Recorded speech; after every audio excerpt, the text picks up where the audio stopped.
I'm Jess Daniels. I'm with Hepler, Kansas AgChoice. I'm the manager there. We're out here in David Wood's field. David recently, been about 2 years ago now since I started. He's changed his fertilizer program a little bit, and we went to fertilizing in the fall using more of a phosphorus and potassium products, trying to boost the root growth in his fields. And what we're seeing today now is fields that have been fertilized with, this year's analysis was a 21, 69, 90, 17.5 sulfur and 1.75 zinc. We use the MES product to get the sulfur and zinc. What we've noticed more than anything is, I guess from my outsider view of David's operation looking in, when I first come by, grass is pretty short. Cattle were utilizing every bit of it and had a lot of bare spots getting close to the bunks. You look across the field now and everything is pretty green, pretty uniform. This year he sowed some wheat in, trying to get some extra protein, and so everything's filled in all the way to the bunks. You look at grass this year now, there was a lot of fine seeded grass coming up in where we reseeded itself from last year, even with the stocking rates. So that's kind of what we've got going here. This is David, he's our producer on this. David, I guess, can you tell him a little bit about some of your stocking rates and maybe what you benefited from this program, what you see the benefit of this program? Yeah, what we're trying to do basically is up our production without more land. Use what we have to a fuller capacity. We're marketing about 2.3 head per acre over a period of a year. Typically buying a steer weighing 475 and making him weigh 9 1/4. So we just adjust our feeding and what we're doing at the bunk based on what the grass is. And the nice thing about fescue, of course, is we're getting about an 8 or a 9 month year growing grass. So we just look at our grass as our product. We're really grass farmers, and the cattle are, benefit for what we're doing out here. But since we have gotten more intense with our fertilizer program, and particularly since we've gone most of it in the fall, we have seen a lot faster growth in the spring, and the thickness of the grass. We've upped our stocking rates from around 1.5 an acre to now we're marketing 2.3 per acre over a period of a year. So over 2 an acre now. And in the spring, what we find is we can't get enough cattle on it, but that's all right. We don't hay any of it. We just stockpile hay in the field, and even though we might be losing a little bit, we're not going with the expense of running hay and equipment across it. A lot of people get concerned when summer comes and you can see a little bit of brown sticking up out there. And of course, that's old fescue from the summer. They get concerned about how's your new fescue going to get going in the fall when you've got all that out there. Well, so there's what you can see it now. Yeah. And as you look up this way, where the cattle toward the bunk, you don't see any old residual grass from the summer, but this will all be gone by the winter time. So and you don't see much of it. So we just we stockpile in the field as opposed to in a pile of hay that we have to spend money to put there and move again and burn someday. And how much? Kind of a cynical statement. We was talking earlier. How much did you actually gain? What are you figuring this is saving you from having to go out and try to buy more land and expand? I figure we probably close to 1.5 times production than we were getting when we first got here. At least, I'd say at least 1.5 times. So it'd be like buying 50% more land than we started with, as far as production goes, and in a lot more comfortable. I mean, we're a lot more comfortable usage with our grass at that level than we were where we were before what we were doing. So you didn't have any spare before at all? No, we didn't. Matter of fact, I thought I killed it 3 or 4 times, but it's tough. It's a tough plant, I guess. Being new to this area, I really did think we killed it a few times, but we haven't yet. Matter of fact, it's getting better. Yeah.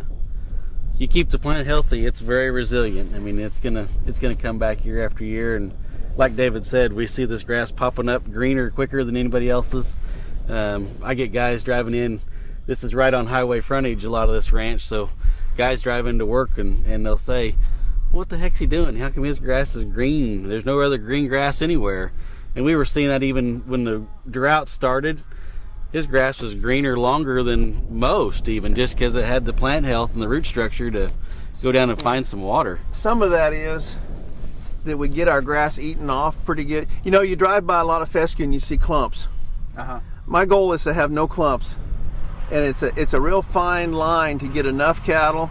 The more cattle you have on it, the more even they'll eat it off, and you don't get those clumps that turn into real thick bladed, not palatable, you know, stuff that they don't want to eat. It greens up a little quicker sometimes because our goal before it greens up is to have it pretty short. I don't know. I think that's we're supposed to be nervous about that, but we're getting to where we're not nervous about it. So I don't know. Now we've got to drive around your farm a little bit here, and we noticed one thing I noticed is a lack of bare spots that you see in a lot of grace fields. Has that helped? Your new nutrition program helped with that? Oh, I think our plant nutrition program has definitely helped with it, and we're getting so much more seed because in the spring the cattle just can't keep up with it. We put 3 to the acre, and it'll just grow up around them. And rather than viewing that, in my perspective, as wasted grass, I view it as a natural reseeding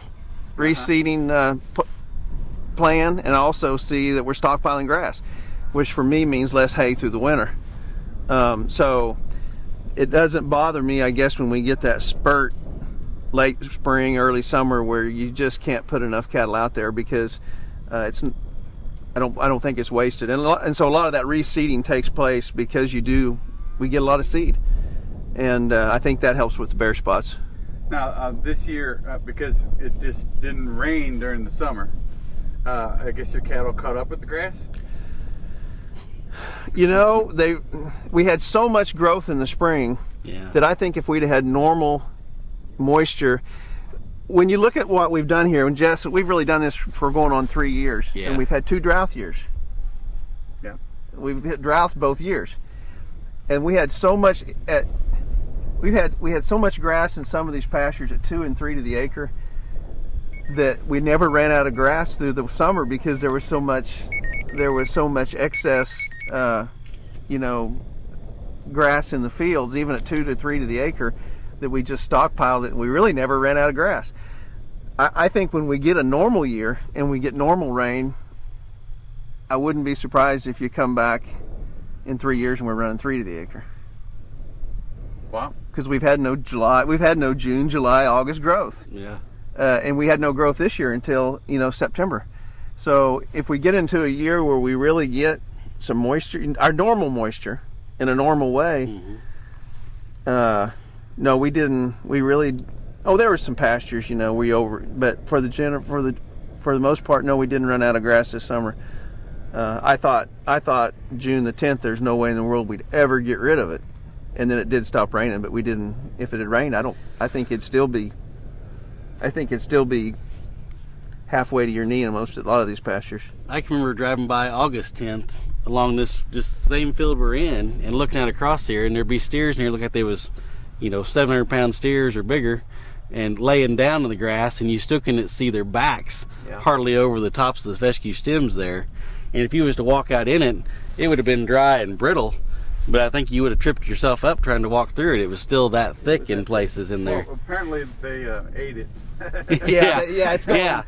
It's gone, and that's really contra thinking to this part of and we're gonna encounter some problems. We know we will. I mean, there's always a roadblock somewhere that you have to adjust something. But so far, we like what we're doing, and I think there's even more room for more improvement, more utilization, more efficiency. What's your ultimate goal?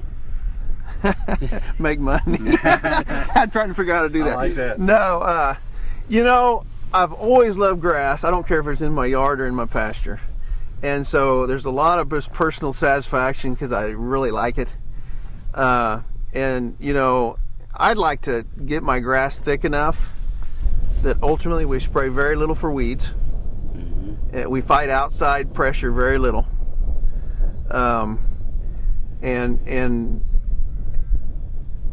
there's so much value from a health perspective on these cattle, having them something to walk around. You know, you maybe don't want to scan over there, but because you won't focus. But anyway, as you look around right now, all these cattle are out grazing. Yeah. And they're working. These cattle right over here that you're looking at now have only been here about 10 days. And that is how a young calf, that's what a young calf was born to do. That's what a young calf was born to do right there. Mm-hmm. And so if you can feed them and then let them do what they're born to do, it takes a lot of the stress out of this business with cattle, because they're very content. I mean, it's what they're supposed to do. And so so ultimately, you know, if we can get to where we don't have to fight much outside pressure with weeds and those kind of things, and we can improve our health situation to, you know, just by allowing cattle to do what they really need to do, you know, that's what we enjoy doing, and we do enjoy it. So if you want to learn more about our program, our fertility program on grasses, call us at AgChoice or go see any local MFA and they can set you up.